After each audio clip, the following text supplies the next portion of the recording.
সালামু আলাইকুম। আমি যখন এই ভিডিওটি রেকর্ড করছি তখন আমাদের প্রধান উপদেষ্টা ডক্টর মোহাম্মদ ইউনূস এবং তার 4 জন সফর সঙ্গী বিএনপি, জামাত, এনসিপির নেতাদেরকে নিয়ে তিনি যুক্তরাষ্ট্রের মানে আমেরিকার নিউ ইয়র্কের ফ্লাইটে আছেন। হয়তো কয়েক ঘন্টা পরে সেখানে পৌঁছাবেন।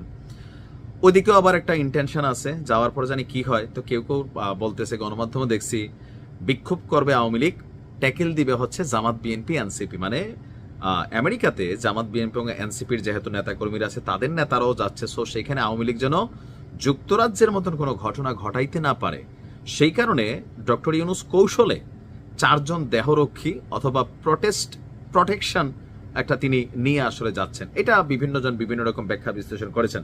আমাদের আলোচনা ওই জায়গাটা না। যাবার আগে, দেশ ছাড়ার আগে তিনি খুবই গুরুত্বপূর্ণ একটা বার্তা দিয়েছেন গতকালকে। যাবার আগে বেশ কিছু বক্তব্য দিয়েছেন। কথাটার বেশ কিছু মিনিংস আছে। আপনি যখন নর্মাল একটা লাইন দেখেন মনে হচ্ছে লাইন, কিন্তু যখন এটা আপনি গভীরভাবে চিন্তা করবেন এখানে অনেক কিছু আপনার কাছে ফোকাস আসবে। ডক্টর ইউনূস যাবার আগে বলছেন, সর্বশেষ যেই মানে ব্রিফিংটা ছিল, যে খুবই গুরুত্বপূর্ণ এই মুহূর্তে সোশ্যাল মিডিয়াতে আমি এখন এই বাটে পড়ি নাই, আলহামদুলিল্লাহ, আল্লাহ মাফ করুক, কখন যখন বাটে পড়ি। এই যে এআই প্রযুক্তির অপব্যবহার যেভাবে শুরু হয়েছে, কখন কাউরে ফাঁসানোর জন্য, একটা মানুষে ফাঁসানোর জন্য বা একদম মানুষের নজর থেকে ফেলে দেওয়ার জন্য, যেটা হচ্ছে তাকে চারিত্রিকভাবে হেনস্থা করা।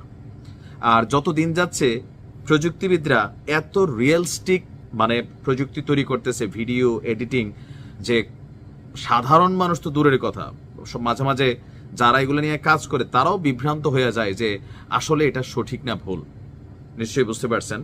তা আমরা কথা বলছি এই কৃত্রিম বুদ্ধিমত্তা নিয়ে সারা পৃথিবীতে পজিটিভ যেমন আছে, বাট যারা বিজ্ঞানী, বড় বড় বিশ্লেষক, মনীষী, তারা বলতেছেন এই কৃত্রিম বুদ্ধিমত্তা একদিন মানুষের সর্বনাশ করে ছাড়বে। মানুষ যেভাবে কৃত্রিম বুদ্ধিমত্তার উপর ডিপেন্ডেন্ট হয়ে যাচ্ছে। তো ডক্টর ইউনূস যাওয়ার আগে এই কথাটাই বললেন যে কৃত্রিম বুদ্ধিমত্তা ব্যবহার করে ভুয়া খবর, বিভ্রান্তিকর তথ্য এবং ঘৃণামূলক বক্তব্য প্রচার এখন বৈশ্বিক উদ্যোগের কারণ হয়ে দাঁড়িয়েছে। শুধু বাংলাদেশ না, কিন্তু প্রত্যেক দেশেই আপনার আছে, মানে সরকারকে নিয়ে, রাজনৈতিক ব্যক্তিদেরকে নিয়ে অথবা মিডিয়া পার্সনদেরকে নিয়ে বিভিন্ন ধরনের অশ্লীল, নোংরা, মন গড়া, বানোয়াট, অথবা ধরেন হঠাৎ করে এরকম হয়ে গেল যে আমরা ভিডিওতে দেখলাম ডক্টর ইউনূস বলে যে আমি কালকে পদত্যাগ করতেছি, এনসিপি মাঠে নামো, পাবলিক বাংলাদেশের একাংশ নাইমা যাবে। এটা একটা উদাহরণ দিই, খেয়াল করাই দিই। নোয়াখালীতে এমন ঘটনা ঘটছিল না যে শেখ হাসিনার একটা ডিপফেক ভিডিও সামনে আসছে যে তোমরা মাঠে নামো, আমি কালকে ঢুকতেছি। এই ভিডিও দেখা নোয়াখালীতে 25-30 জন যুবলীগ, ছাত্রলীগের কর্মীরা গিয়ে বাজারে একদম মানে কি বলা হয় যে টহলমহল দিয়া ফেলছিল। পরে পাবলিক ধরে মাইট দিছে, পরে বুঝছে ভিডিওটা ভুয়া। এটার ইফেক্ট বুঝছেন তো? এটা কিন্তু হচ্ছে। হয়তো আমরা যারা একটু চালাক, আমাদের যতটুকু ব্রেইন খাটে ততটুকুতে বুঝি, আবার আমাদের উপরে যারা আছে তাদেরগুলো তো আমরা বুঝি না। তো এই জিনিসটা তিনি বলছেন যে এই ধরনের বিদ্বেষমূলক বিকৃতি যেন মানুষের পারস্পরিক আস্থা বিনষ্ট না করে এবং সামাজিক সম্প্রীতির ভিত্তিকে ক্ষয় না করে, সেজন্য সবার একযোগে কাজ করতে হবে। আন্তর্জাতিক শান্তি দিবস উপলক্ষে, যেহেতু তিনি শান্তিতে নোবেল পাইছেন, তো তিনি একটা বিশেষ বাণী দিয়েছেন, যেখানে বলছেন যে জাতিসংঘের সনদ, আন্তর্জাতিক মানবাধিকার নীতিমালা, এখানে অনেক কিছু তিনি সামনে নিয়ে আসছেন, ইভেন বিশ্বব্যাপী যে অশান্তি চলতেছে সেটা। বাট আমার আলোচনার হচ্ছে উনি যে প্রযুক্তি নিয়ে কথাটা বলছেন, ডিপফেক ভিডিও এই মুহূর্তে আসলেই কিন্তু একটা মারাত্মক আকার ধারণ করছে। মারাত্মক।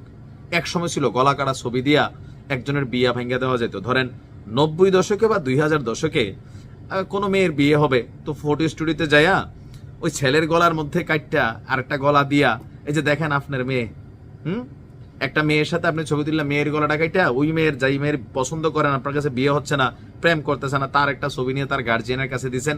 মাইয়ার তো পিড়াইতে বেহোশ, মাইয়া ফাও ধরে গলা কাটটা, মানে বিশ্বাস না। এটা কি সম্ভব নাকি? একজনের জায়গা তার একজনের ছবি, তুমি এটা প্রমাণ দাও। তো সেই 90-এর যুগের দাদা, চাচা, নানারা যারা আছেন তাদের কাছে এই যুগটারে অনেকটা মনে হচ্ছে কিয়ামত যুগ অথবা আউলাইন্না যুগ। তবে আমরা এখনো যা সহজে বুঝতে পারি, আগামী 10-20 বছর পরে যে প্রযুক্তি আসতে যাচ্ছে এটা আরো ভয়ঙ্কর। এ নিয়ে আপনার কি বলে, স্টিফেন হকিং নাম শুনছেন তো? একটু পড়ালেখা করতে হবে মাঝে মাঝে। পদার্থবিজ্ঞানের ধরেন ছোট আব্বা, যে এরকম যে থাকে, আল্লাহ মাফ করুক, এখনো জিন্দা আছে, চেয়ারটা বৈশা সেই মহাকাশ নিয়ে গবেষণা করে। তিনি একটা কথা বলছিলেন যে এআই প্রযুক্তি যেটা আসছে এটা মানব সভ্যতার ধ্বংসের একটা প্রধান কারণ হবে।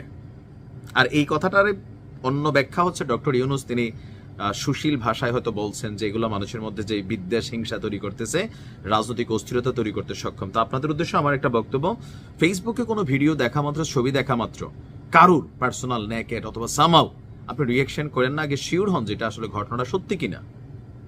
ভালো থাকুন, আসসালামু আলাইকুম।